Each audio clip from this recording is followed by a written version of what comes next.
Halo, bertemu lagi dalam kuliah pengembangan sistem perangkat lunak.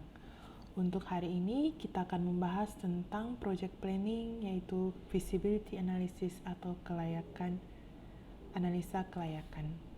Kita akan mulaikan untuk kuliah. Yang dimaksud dengan feasibility analysis, yaitu kita harus melakukan analisa kelayakan terhadap 3 hal. Yang pertama adalah analisa kelayakan secara teknis, kemudian analisa kelayakan secara ekonomik atau ekonomis, dan analisa kelayakan secara organisasi.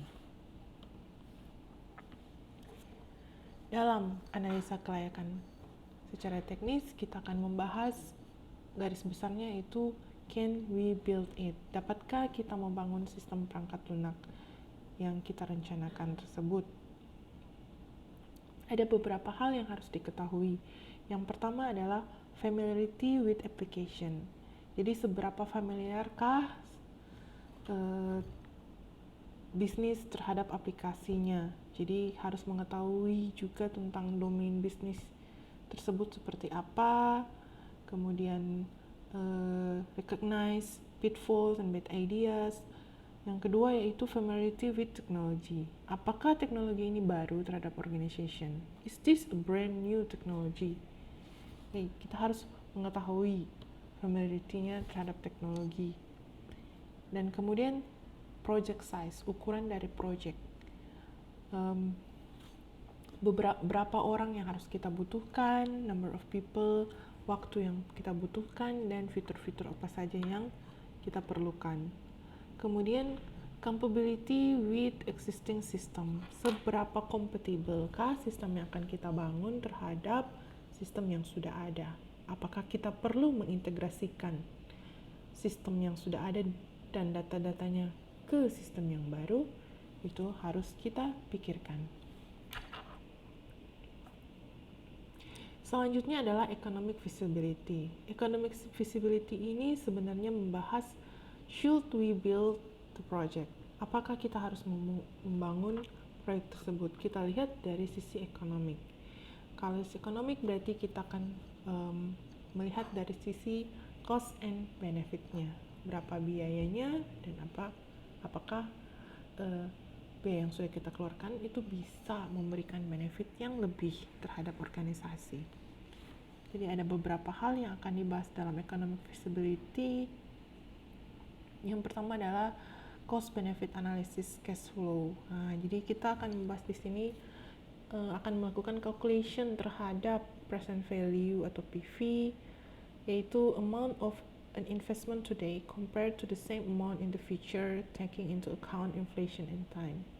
Kemudian kita akan melakukan calculation terhadap net present value atau NPV, kemudian calculation terhadap return of investment atau ROI, dan break even point. Di sini sudah ada formulanya untuk keempat calculation yang harus kita gunakan, yang harus kita lakukan.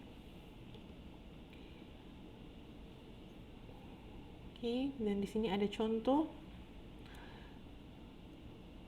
untuk menghitung yearly NPV, cumulative NPV, return of investment, break even point, dan tangible benefits.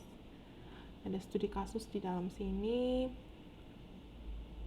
Jadi ini adalah contoh untuk menghitung net present value. Jadi di bagian awal di sini ada total benefits-nya. Jadi benefits apa saja? Misalkan increase sales pada tahun 2003, 2004, 2005, 2006, 2007 dihitung 5 tahun ya untuk investment.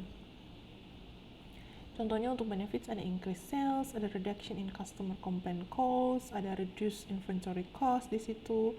Kemudian kita juga harus list total development cost-nya. Cost-nya itu misalkan pembelian 2 server sebesar berapa.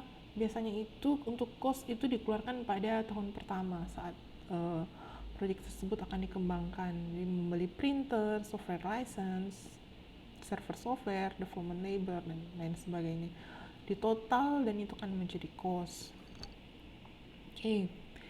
Dan nantinya dari situ kita akan menghitung yang namanya NPV. Dari perhitungan ini menggunakan formula yang ada di depan yang tadi sudah dijelaskan. Kemudian menghitung return of investment, kita bisa gunakan yang ini. Oke, menggunakan formula yang ini. Jadi return of investment itu adalah the amount of revenue or cost savings result from given investment. Menghitung ROI itu adalah total benefits kurang total cost per total cost. Jadi kalau kita lihat di sini ROI, menghitung ROI, oke, total cost, total benefit, maksudnya total benefits ini 3.204.752